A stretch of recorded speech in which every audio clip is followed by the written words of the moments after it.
नमस्कार, आज़ाद इंडियन में आप सभी दोस्तों का एक बार फिर से बहुत बहुत स्वागत है। दोस्तों, दिन भर की जो फटाफट बड़ी खबर निकल के आ रही है, एक एक करके जानेंगे। दरअसल देश भर में संक्रमितों के आंकड़े के लाइव स्टेटस के बारे में आपको बताएंगे। इस बीच आपको बता दें कि बिग ब्रेकिंग, लद्दाख में चीन ने भारत का काम रोकने की कोशिश कर रहा है। जी आपको बताएंगे कि लद्दाख में किस तरीके से लगातार अब युद्ध के हालात बनते चले जा रहे हैं, खास करके चीन और भारत में। इसके बारे में भी आपको बताएंगे। इस बीच बड़ी खबर निकल के आ रही है, जहाँ पर कांग्रेस ने मोदी और योगी सरकार पर हमला बोला है। इसके साथ प्रियंका गांधी ने भी योगी सरकार पर राजनीति करने का आरोप लगाया और काला चिट्ठा किस तरीके से खोल दिया, उसके बारे में भी आपको बताएंगे। लेकिन इस बीच नेपाल और भारत के बीच तल्खी बेहद तेजी के साथ बढ़ गई है।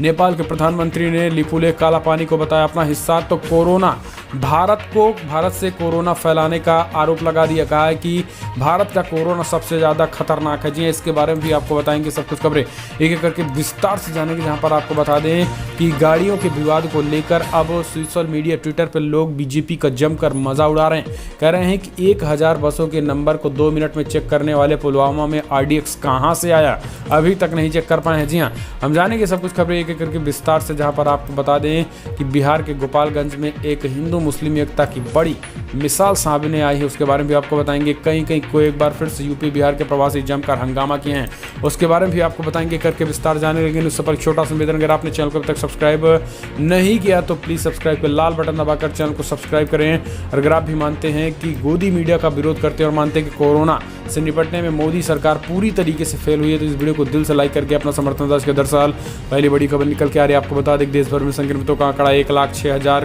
के आंकड़े को हुआ पार। जी हाँ, आपको बता दें कि 1,07,000 के आंकड़ों को पार कर गया। जी हाँ, 1,07,000 के आंकड़े को हुआ पार। आपको बता दें कि पिछले 24 घंटे में कोरोना ने रिकॉर्ड तोड़ दिया है और अब भारत में बेकाबू हो चला है। तीसरे स्टेज हम कह सकते हैं कि कोरोना तीसरे स्टेज की तरफ बढ़ चला है। अब तक 1,07,685 मामले सामने आ चुके हैं। आज अगर बात करें तो दिल्ली में 534 मामले, राजस्थान में 107 मामले, मध्य प्रदेश में 78 मामले, बिहार में 60 मामले, कर्नाटका में 63, जबकि ओडिशा में भी 74, हरियाणा में 6 मामले अब तक सामने आ चुके हैं। फिलहाल चलते हैं अगली बड़ी खबर लेते हैं, जहाँ पर आपको बता दें कि लद्दाख की झील में चीनी सैनिकों ने तैनात की तीन तिगुनी नावें गश्त भी बढ़ाई और भारतीय निर्माण पर जता रहा है आपत्ति।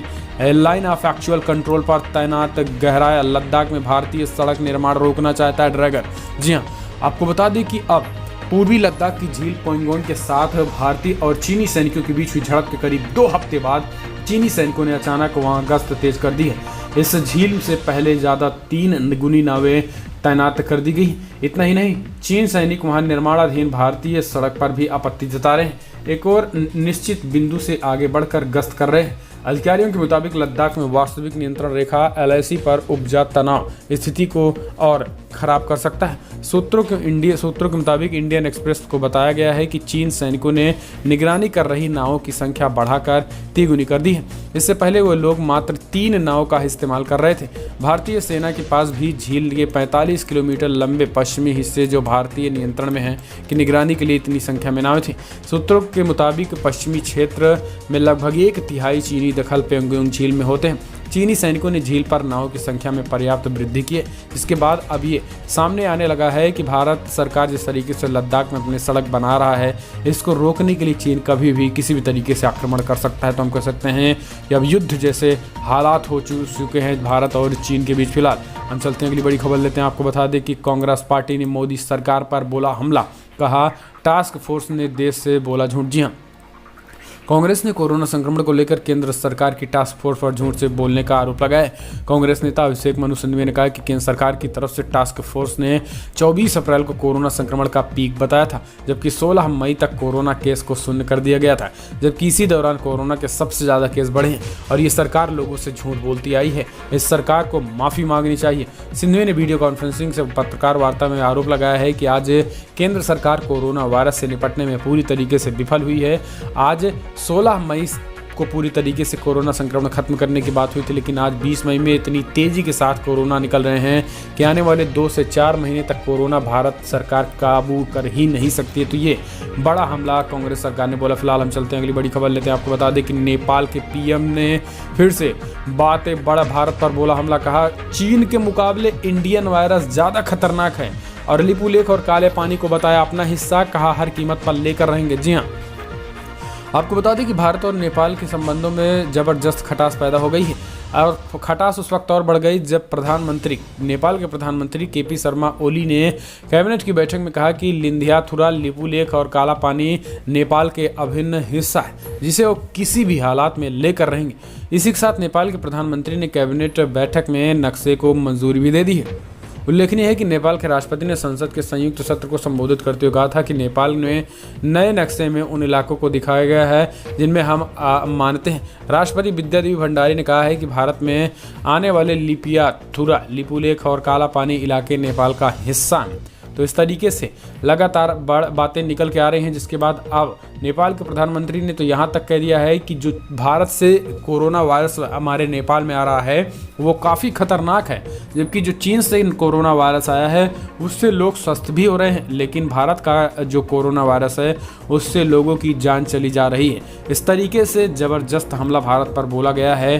फिलहाल हम चलते हैं अगली बड़ी खबर लेते हैं, जहाँ पर आपको बता दें कि योगी सरकार पर भड़की कांग्रेस, घटिया राजनीति करने का आरोप लगाया केंद्र सरकार पर, कोरोना के आंकड़े को लेकर हमला बोला। जी हाँ, आपको बता दें कि लॉकडाउन में फंसे प्रवासी मजदूरों को बसों में घर पहुंचाने के मामले में यूपी सरकार और कांग्रेस के बीच विवाद बढ़ता जा रहा है। कांग्रेस ने बुधवार को आरोप लगाया कि उत्तर प्रदेश की योगी आदित्यनाथ घटिया राजनीति कर रही है। मजदूरों को घर भेजने के लिए कांग्रेस की ओर से दी गई बसों को जबरदस्ती रोका जा रहा है, इससे मजदूरों को दिक्कतें आ रही हैं। कांग्रेस प्रवक्ता अभिषेक मनु सिंघवी ने ये बड़ा हमला बोला है। इस बीच आपको बता दें कि बड़ी खबर निकल के आई, जहां पर कांग्रेस पार्टी की बसें जो हैं वो नोएडा के लिए रवाना हो गई। जी हाँ, लगभग 500 बसें नोएडा के लिए रवाना हो गई। दरअसल योगी सरकार ने एक बार उनको आगरा में राजस्थान से आगरा आने के लिए कहा, फिर दोबारा उनको तत्काल वहां से नोएडा जाने के लिए कहा, फिर नोएडा बसें सारी नोएडा रवानी हुई, जिसके बाद नोएडा भी जाने नहीं दिया गया और वहाँ पर बसों को रोक लिया गया। और बल्कि यहाँ पर तक कि प्रदेश अध्यक्ष कांग्रेस के और निजी सचिव प्रियंका गांधी के निजी सचिव के खिलाफ भी मुकदमा भी दर्ज कर लिया। तो ये इस तरीके से अब घटिया राजनीति लगातार शुरू हो गई है। फिलहाल हम चलते हैं अगली बड़ी खबर। शिवसेना ने मोदी सरकार पर साधा निशाना, कहा महाराष्ट्र की उपेक्षा पर जताया ऐतराज। जी हाँ, महाराष्ट्र की सत्तारूढ़ पार्टी शिवसेना ने राज्य की अनदेखी के लिए नरेंद्र मोदी पर हमला बोला है। उन्होंने कहा है, शिवसेना ने कहा कि बुधवार को अपने मुखपत्र सामना में प्रकाशित संपादकीय में कहा कि नरेंद्र मोदी सरकार ने आत्मनिर्भर भारत योजना के तहत प्रदेश के पर्यटन विभाग उद्योग को पटरी पर लाने के लिए कुछ नहीं किया है। शिवसेना ने संपादकीय में लिखा है कि कोरोना वायरस महामारी के कारण राज्य में पर्यटन और होटल उद्योग पूरी तरीके से बर्बाद हो गए। मुंबई, महाबलेश्वर, लोनावाला, खंडाला जैसे अलीबाग जैसे शहरों के पर्यटन और होटल इंडस्ट्री से जुड़े कारोबारियों को वैश्विक कोरोना वायरस महामारी के कारण भारी नुकसान उठाना पड़ा, लेकिन सरकार महाराष्ट्र के साथ दोगला रवैया कर रही है। इस तरीके से बिल्कुल भी महाराष्ट्र के लोगों को सोचना पड़ेगा कि आज इस संकट की घड़ी में केंद्र सरकार आपके साथ नहीं है। इस तरीके से शिवसेना ने जमकर सामना से लेकर बीजेपी पर निशाना साधा मोदी सरकार पर। फिलहाल चलते हैं बड़ी खबर। बिहार के गोपालगंज में एक गांव ने साजी रसोई से पेश की हिंदू मुस्लिम एकता की मिसाल, सड़क पर चल रहे मजदूरों को खिला रहे हैं खाना। जी हाँ, बिहार में इस वक्त लाखों की संख्या में प्रवासी मजदूर अपने अपने देहात गांव से लौट रहे हैं। इसके लिए वे ट्रक, साइकिल, बस और पैदल ही चल रहे हैं। इस बीच बिहार के गोपालगंज जिले में भोपातपुर गांव के लोग एक साथ मिलकर यूपी से बिहार आ रहे मजदूरों को खाना खिला रहे हैं। मजदूरों को पीड़ा देखते हुए इस गांव के लोगों ने हाईवे के बगल में ही एक साझी रसोई शुरू कर दी है।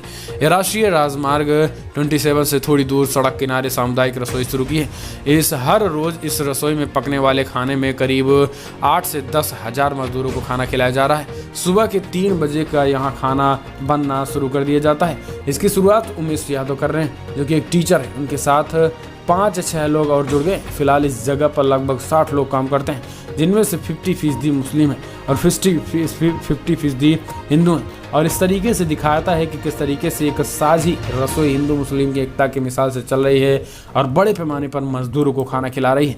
फिलहाल चलते हैं अगली बड़ी खबर लेते हैं। उबर के बाद अब ओला के 1400 कर्मचारियों पर कोरोना की मार, राइडर्स, फाइनेंशियल सर्विसेज और फूड बिजनेस में छटनी। जी हाँ, कैब एग्रीगेटर ओला ने राइडर्स, फाइनेंशियल सर्विसेज और फूड बिजनेस के 1400 कर्मचारियों की छटनी करने जा रहा है। कोरोना वायरस महामारी के कारण पिछले 2 महीनों में कंपनी के राजस्व में 95% की गिरावट आई है। इसको लेकर कंपनी के CEO भावेश अग्रवाल ने कहा है कि कोरोना वायरस महामारी के कारण पिछले 2 महीनों में सवारी, वित्तीय सेवाएं और खाद्य कारोबार से उनकी आमदनी 95% घटी है और इसके चलते 1400 कर्मचारियों को निकाल रही हैं। कर्मचारियों को भेजे एक ईमेल में अग्रवाल ने यह साफ कर दिया है कि व्यापार का भविष्य बेहद अस्पष्ट और अनिश्चित है।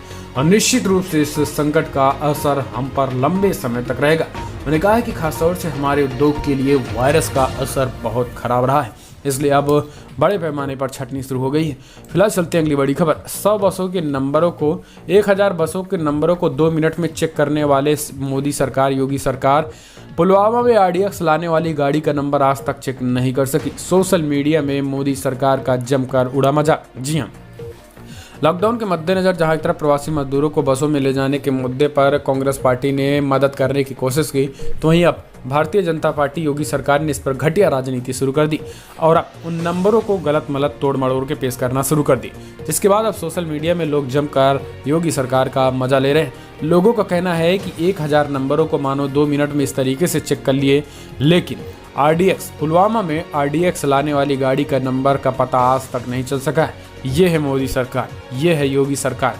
अपने काम की चीज़ों को तत्काल ढूंढ लेते हैं, लेकिन जो चीज़ें देश से जुड़ी होती है उनमें चुप्पी साध लेते हैं, क्योंकि शामिलात भी कहीं ना कहीं ये भी थे। तो इस तरीके से जमकर लोग मजा भी ले रहे हैं। फिलहाल हम चलते हैं अगली बड़ी खबर लेते हैं। आपको बता दें कि NCP प्रमुख शरद पवार ने उद्धव ठाकरे से की चर्चा, महाराष्ट्र को खोलने पर दिया सुझाव। जी हाँ, राष्ट्रवादी कांग्रेस पार्टी NCP के प्रमुख शरद पवार ने बुधवार को कोरोना वायरस महामारी के चलते शैक्षणिक संस्थानों के सामने आने वाली समस्याओं के बारे में बात रखी। उन्होंने एक अध्ययन समूह के गठन की मांग की, शिक्षा की प्रक्रिया बाधित न हो। पवार ने कहा कि मैंने महाराष्ट्र के मुख्यमंत्री उद्धव ठाकरे के साथ राज्य में कोरोना वायरस की स्थिति और विभिन्न वर्गों को राहत प्रदान करने के लिए प्रशासन के सामने आने वाली चुनौतियों के बारे में चर्चा की है। पवार ने ट्विटर पर लिखा कि मैंने निम्नलिखित विषयों पर अपने सुझाव दिए हैं। उन्होंने एक के बाद एक ट्वीट करते हुए लिखा कि कोरोना वायरस और लॉकडाउन की वजह से अगले शैक्षणिक वर्ष में देरी होगी।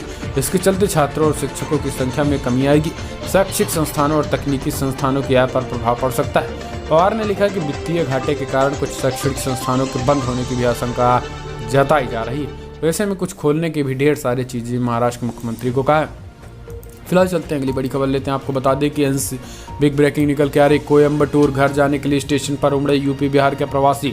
सोशल डिस्टेंसिंग की उड़ी धज्जियां। तमिलनाडु के कोयम्बटूर स्थित सुंदरमपुरम में उस वक्त अफरा तफरी का माहौल मच गया जब बड़ी संख्या में प्रवासी श्रमिक स्पेशल की ट्रेन के जरिए अपने अपने घर जाने को लेकर बेताब दिखे। अधिकतर लोग उत्तर प्रदेश और बिहार के निवासी हैं। इन दौरान लोगों ने न तो सोशल डिस्टेंसिंग का पालन किया, ना ही अपने घर जाने को इस तरीके से बेताब दिखे लोग। अचानक यहाँ पर भीड़ इकट्ठा हो गई थी, जिसके बाद एक बार फिर से तमिलनाडु की सरकार ने उनको पहुंचाने का, हालांकि इसके बाद व्यवस्था भी तेजी के साथ करवाना शुरू कर दिया है। फिलहाल चलते हैं अगली बड़ी खबर लेते हैं, जहां पर आपको बता दें कि बिग ब्रेकिंग निकल के आ रही है। पीएम मोदी की अध्यक्षता में कैबिनेट बैठक जारी, तूफान अम्फन समेत 2 अध्यादेशों को लेकर अहम चर्चा। जी हां, आपको बता दें कि देश भर में कोरोना वायरस के बढ़ते खतरे के बीच नरेंद्र मोदी ने बुधवार को कैबिनेट बैठक बुलाई। बैठक में गृह मंत्री शाह, रक्षा मंत्री राजनाथ समेत तमाम नेता मौजूद थे। कैबिनेट बैठक में पीएम मोदी के आवास पर आयोजित की जा रही है। आपको बता दें कि बड़े पैमाने पर साइक्लोन चक्रवाती तूफान दस्तक दे रहा है। उड़ीसा में तूफान के साथ बारिश शुरू हो गई है। बड़े पैमाने पर तबाही मचाने का वो चक्रवाती तूफान एम्फन माना जा रहा है। चक्रवात आज बुधवार सुंदरमपुर के करीब बांग्लादेश में दीघा और हटिया के बीच टकराने की आशंका है। माना जा रहा है कि ये महाचक्रवात बड़े पैमाने पर तबाही मचा सकता है। आपदा प्रबंधन दल और सैन्य बचाव दल संभावित स्थितियों से निपटने को तैयार है। अम्फन के संभागीय प्रकोप को लेकर पूर्वी भारत के ओडिशा, पश्चिमी बंगाल और बांग्लादेश के बड़े पैमाने पर लाखों लोगों को सुरक्षित स्थानों पर पहुंचाने की जारी की गई है। फिलहाल चलते हैं अगली बड़ी खबर लेते हैं। आपको बता दें कि दुनिया भर में जो आंकड़े निकल के आ रहे हैं, एक नज़र उस पर भी डाल देते हैं दोस्तों। दुनिया भर में अब तक 48 लाख का आंकड़ा पार कर गया। जी 48,97,000 कन्फर्म केसेज आ चुके, जबकि मृतकों की संख्या 3,23,000 पहुँच गई है। जी हाँ, जबकि अगर हम यूनाइटेड स्टेट की बात करें तो यूनाइटेड स्टेट में 15,58,000 कन्फर्म केसेज आ चुके हैं, जबकि 92,000 लोगों की मौत हो गई है। अगर बात करें हम रसिया में तो 2,99,000 कन्फर्म केसेज आ चुके हैं, जबकि 28 लोगों की मौत हो गई है। ब्राज़ील में 2,71,000 कन्फर्म केसेज आ चुके हैं, जबकि 17,000 लोगों की मौत हो गई है। ब्रिटेन में 2,48,000 केसेज आ चुके हैं, जबकि 35,000 लोगों की मौत हो गई है। स्पेन में 2,32,000 केसेज, इटली में 2,26,000 केसेज, जर्मनी में 1,70,000 केसेज, तुर्की में 1,51,000 केसेज, फ्रांस में 1,43,000 केसेज, ईरान में 1,24,000 केसेज, भारत में 1,06,000 केसेज से ज़्यादा हो चुके थे। ये पूरे दुनिया भर में आंकड़ा है और तेज़ी के साथ ये आंकड़े बढ़ भी रहे हैं। फिलहाल बड़ी खबरों में इतना ही। अगर आपको वीडियो पसंद आए तो लाइक करें, शेयर करें, कमेंट के माध्यम से अपनी राय देना ना भूलें। फिलहाल इस वीडियो तो जय हिंद, जय भारत।